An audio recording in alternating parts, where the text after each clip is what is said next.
Hey everybody, David Duford here at davidduford.com, where I help coach, train, recruit, and develop top producers selling insurance across the country. Today I'm going to answer the commonly asked question, of which I'm getting a lot more of now than I was 5-6 years ago when I started recruiting. And it's this: can one sell final expense over the phone successfully? I'm going to do somewhat of a deep dive into explaining how selling final expense over the phone works, what the details are behind it, so that you can decide if this ultimately is something you think you could do successful, or if a traditional face-to-face route is something that you feel is best for you. So let's describe what exactly is final expense telesales. So it's just like you can imagine. You're sitting down in front of a computer like I'm doing right now, except you've got a headset on and you are dialing for dollars. You're working final expense leads that come in through various sources, and you give a final expense sales presentation to hopefully close these people on the spot. This is a practice that has been going on for many years now, but has become very popular, I would say, since 2016 and beyond, especially with the advent around the same time that Facebook final expense leads became a main player in the lead business. So right now I would say, kind of an overall opinion of selling over the phone for final expense, it's in its beginning stages. It's not so early on that there's not any sort of blueprint of success like really it used to be back in 2011 when I first started. But nowadays there are several organizations that have shown successful attempts and show proof that you can sell over the phone, whether you want to sell it in, say, a traditional call center type of environment, or even if you want to be an independent agent and sell from the home. And that's kind of the two options that you have laid out for you. The first of all is working in a call center. So just like you can imagine, you'd go drive to a local telesales room, or just an office, if you will, find your cubicle and start dialing away. The leads typically are provided along with the mentorship, accountability, and coaching.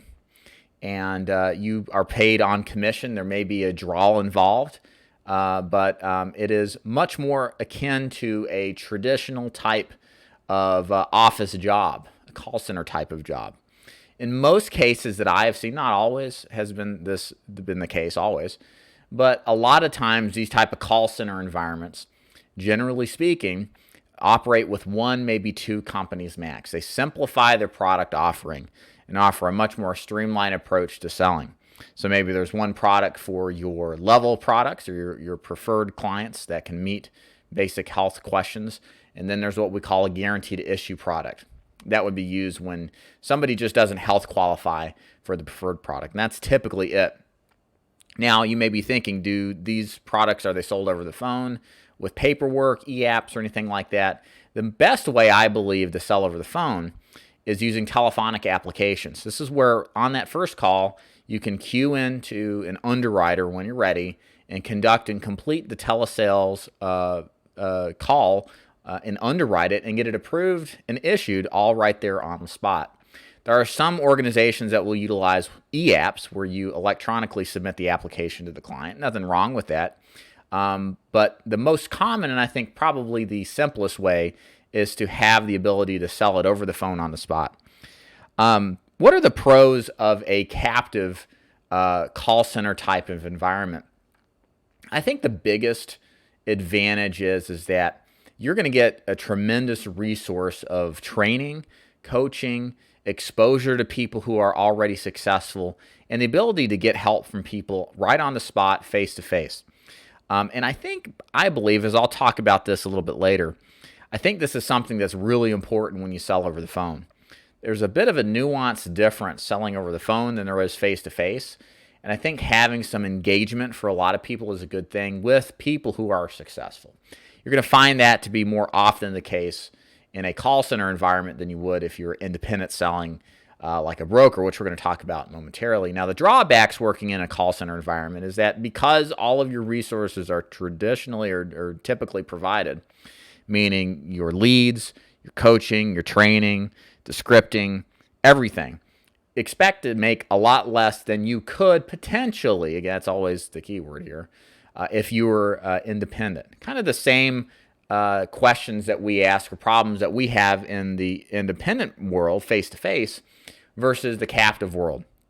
Captive agents generally get paid less, whereas your independent agents have the potential to make more with higher commission level contracts. But if you're independent, as we'll talk about, the resources are really on you in many cases to take care of. Now, the pros of being independent are really that you are just that. You're independent. You're on your own. Usually when we say independent, it means that you're not going to a call center. You have the ability to broker with multiple companies, not just one, maybe two, like in a captive call center environment. And you really get the work out of your own home. Get to do everything out of your own personal office space, wherever you do want to work. And you control the leads, what kind of leads you work, where in the country that you're working, and what you say and how you say things on the phone.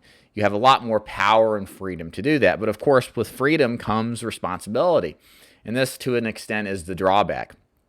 The drawback with being independent, just like if you sell face-to-face, is that you are independent. You are not in a position to necessarily as easily have access to resources to make sure everything is going well. I think many people will agree with you in some cases. If you have a face-to-face regular recurring meeting with your agents and you have in the trenches experience, or you can help them out, have them queue in other people to get help, you have a tendency of a lot better success ratio with an arrangement like that. But independent agents don't get that as easily. Again, I'm not saying that this isn't impossible. I'm saying that it's more difficult generally. But good independent agents will work around that. They'll work with agencies that provide resources that are accessible. It's like what I do with my face-to-face agents. I run a virtual agency. I don't have a call center. I don't have a brick-and-mortar location. But I got a telephone, an email, text message, and the ability to connect directly with me when they need help. So if you are looking for an independent call center, an independent way to sell over the phone, then that's what you want to kind of look for. And again, the big pro with independence is generally you make higher commissions per sale than you would with captive. But again, their trade-off is, just as you could imagine, you've got to make sure the resources are all there for you as well. Because nobody's going to be breathing down your neck if you're independent, right? Nobody's behind me telling me what to do when I'm selling face-to-face independent in the field, and the same if you're selling over the phone. So let's talk about some things that I think are must-haves if you decide that getting into telephonic sales is right for you. A couple of bullet points here, 4 in specific. The first is, no matter if you sell capped, and this is applicable to anything in a call center environment or in a virtual sale from home environment, these are fundamental points that you really need to have before you decide to sign up with an organization. The first is experience selling by phone. If you notice right now and on my page, and if you do any kind of research in my organization, you know that all my training is face-to-face. Everything that I teach is teaching agents how to show up at a client's house, get an appointment, take them from skeptical, person to trusted buyer that hands their information over us that we get approved for coverage. I think selling telephonically is something that's completely different. That's why you don't see a lot of in-depth sales-related or marketing-related training from me when it comes to telephonic sales and just this overarching kind of generalities, because it is a different realm than face-to-face. And I think the acknowledgement of that is important. Thus, you should find organizations that have been through the process of selling telephonically. Again, a year or two's worth of experience, a track record of success is really important. And also the interpersonal capability to communicate, help, and motivate you. That's something that's really important too. So make sure in your search for selling over the phone that you look for an organization that has experienced trainers that will be able to help you out. Number 2, you need a stable and scalable lead source. So again, true of any type of insurance-based insurance sales system that's based on leads. You got to make sure your leads are the right kind and that you can get them consistently and scale them. So for example, many times my understanding in the world of selling over the phone final expense, the most common leads you use are television leads, TV leads, and then also Facebook leads, probably to some extent telephone leads, but more Facebook leads and more TV leads than I think any other source. And you want to make sure if you're going independent, this is less of a concern if you're working with a captive outfit, but if you're going independent, you want to make sure that you have access to a source that you can scale high. So if you get to the point, and most of you will want to, where you're successful on a low order, you want to scale that order higher so you can start taking more volume of people to convert into sales. Facebook is one of the best ways to do that. You can convert a ton of leads if you want to when you get to the point of being able to handle a lot more. Number 3, and this is really important, really more specific, I think, to the telephone sales game than it is face-to-face, is make sure that you have a good CRM calling platform. So what I mean by that is that you got to have a good database that allows you to control calls, keep notes, and really just allow you to work through a list and kind of get an idea of how well you're doing and performing. And make sure that you've got a good dialing software that will connect quickly with your clients, that won't have a delay, where they can hear you clearly, and you're able to communicate in a clear and coherent fashion. Again, you don't want to cheap this out if you're doing this independently without any guidance. Although you should get some suggestions from people who you're training with that understand this business, and just duplicate what they do, ultimately, is the main thing. And last here is make sure you got the right carriers too. Again, I think you can sell, anybody can sell, whether it's anybody can be successful in a captive or an independent situation. Actually, the way I should say it is, one may be able to be successful captive or independent. Ultimately, it's based on our kind of personality that helps us determine if we're going to be more successful in one or the other, if we've got the personal discipline and mindset to make it work.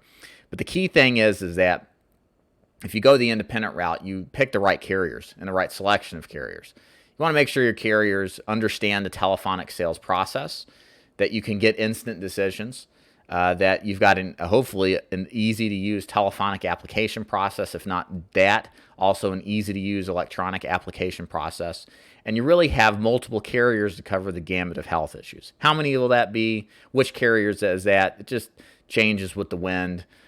There was a major carrier last year that exited the telephonics business because of higher claims, adverse claims rates. And so it just depends. But more importantly, the thing is you want good carriers with good pricing and underwriting, and then definitely a carrier that can do some kind of guaranteed issue, because they're going to be people in real bad shape that you otherwise can't help. So conclusion here, ladies and gentlemen, is that I definitely think selling over the phone to sell final expense is a real business model. It is better off than it was back in the early 2010s, and I think it will only improve with time. I don't think that telephonic sales will ever overcome face-to-face final expense sales. For what reason? Oh, I just don't know. I just think that the traditional methods of sales is just there, especially over the short term. Most people generally want to have a visit from an agent who are serious about buying. And there's a lot of sales opportunities that may be easier to get face-to-face than over the phone, although, again, not necessarily always the case. Either way, it's a system that works, and if you're predisposed to selling over the phone, find an organization that can do that. If you don't know where to go, feel free to reach out to me. I'll tell you exactly what I feel at that present moment in time are good organizations to work with.